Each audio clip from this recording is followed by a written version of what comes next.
여기에 둥근 거 요거는 우리가 동심원을 나타낸다고 그래요. 그래서 우리가 이게 청동기 시절이니까 그 시절의 사람들 생활상은 어떻게 했습니까? 그냥 뭐 아주 뭐 헝겊이나 가지고 이렇게 둘러 입던 그런 시대가 아니겠습니까? 그런데 그때에 가장 우리가 원했던 게 무엇일까요? 그때 우리가 가장 원했던 게 배고프지 않고 자식들이 많이 번창하는 거, 그게 가장 바라지 않았겠습니까?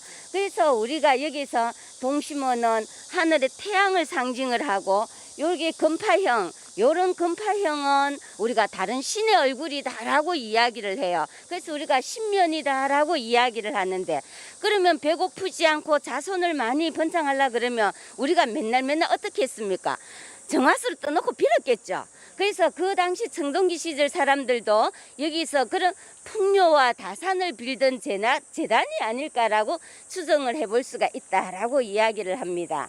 자, 그런데 우리가 이게 둥근 거는 동심원이라고 이야기를 하지만, 우리가 이거는 또 한편으로 생각하면, 자, 우리가 물가에서 돌을 탁 던지게 되면 어떤 형태가 나요?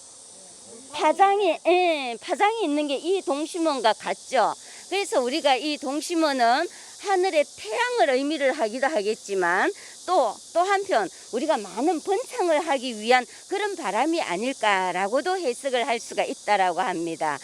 그래서 우리가 이 동심원이 있는 곳은 보면 동심원뿐만 아니고 암각화가 있는 곳이 주로 물가 쪽에 많이 있어요. 그래서 우리도 여기 지금 앞에 보면 회천이 흐르고 있어요. 지금은 우리가 뚝이 쌓아가지고 이 물을 볼 수가 없는데, 그 옛날 우리 어릴 때만 해도 여기가 이까지 물이 들어왔어요. 근데 제가 어릴 때는, 제가 지금 고령에서 살았는데 요 앞으로 버스가 다녔어요. 요 앞으로 버스가 다녔기 때문에 저 물가도 훤하게 보이고 이랬거든요. 그래서 우리가 방구대 암각화도 물가죠.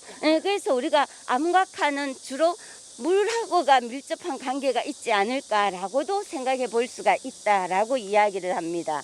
자, 그러면 그 청동기 시절의 사람들이 이게 제사를 지내던 제단이다라고 이야기를 했는데, 우리가 이 동심원, 하늘의 태양을 숭상한다면, 자, 우리가 태양을 가장 숭상할 때 뭐죠? 우리가 그 시절에는 농경사회, 전형적인 농경사회였다라는 걸 알 수가 있죠. 그래서 농사를 지을 때는 뭐가 가장 필요합니까? 햇빛과 물이 가장 필요하지 않습니까? 그래서 우리가 그 시절, 청동기 시절의 농경사회의 생활과 또 풍요와 다산을 빌던 그런 재단일 것이다라고 추정을 해볼 수가 있다고 합니다. 그래서 우리가 울산 방구대 암각화하고 여기하고가 너무나 다른 형태의 그림이기 때문에 우리가 암각화를 연구하는 기초 자료가 되기도 했다고 합니다. 우리 요 암각화가.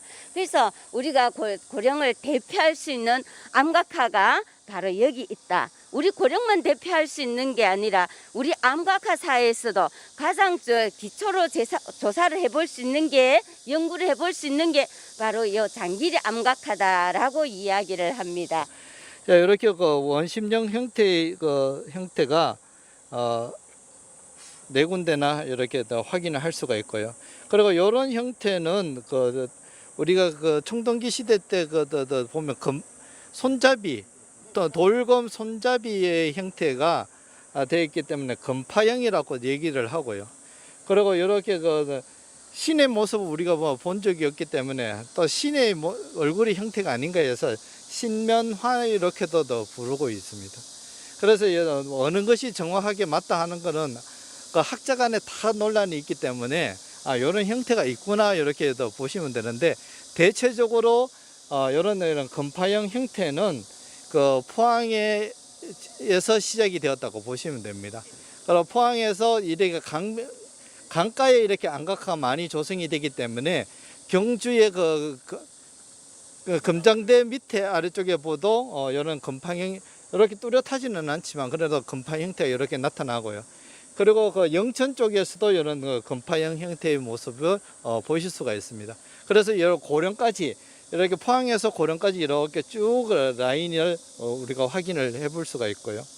그리고 이렇게 건파 형태 보면 이렇게 사방면은 이렇게 털같이 이렇게 형성이 되는 모습을 볼 수가 있는데, 이렇게 그 있는 것과 없는 것이 이렇게 구분이 됩니다. 그래서 대체적으로 이렇게 시기를 봤을 때 건파 형태는 일반적으로 아무 장식이 없이, 털 같은 부분이 없이 이렇게 좀 먼저 조성이 되었다가 나중에 이렇게 그 장식이 나타난 걸로 이렇게 시기적인 흐름을 우리가 얘기를 하고 있는데요. 자, 요런 그 전반적인 흐름을 봤을 때 여기 보면 또 안에 이렇게 건파형한테 이렇게 성열 동그란 이런 그 형태가 나타난 것도 우리가 볼 수가, 단을 형성을 해서 나타나는 부분들을 이렇게 볼 수가 있습니다. 자, 그래서 장식적인 면을 있는 부분과 한쪽 면에 있는 것과 전체적으로 있는 것, 이렇게 한번 확인을 해볼 수가 있고, 단이 형성이 되고 그 안에는 이렇게 동심원 형태가 조성이 된다. 그리고 이런 그 건파 형태는 포항, 경주, 영천, 고령 이렇게 쭉 흐름이 이어진다. 이렇게 그 안각화를 이렇게 생각을 해볼 수가 있습니다.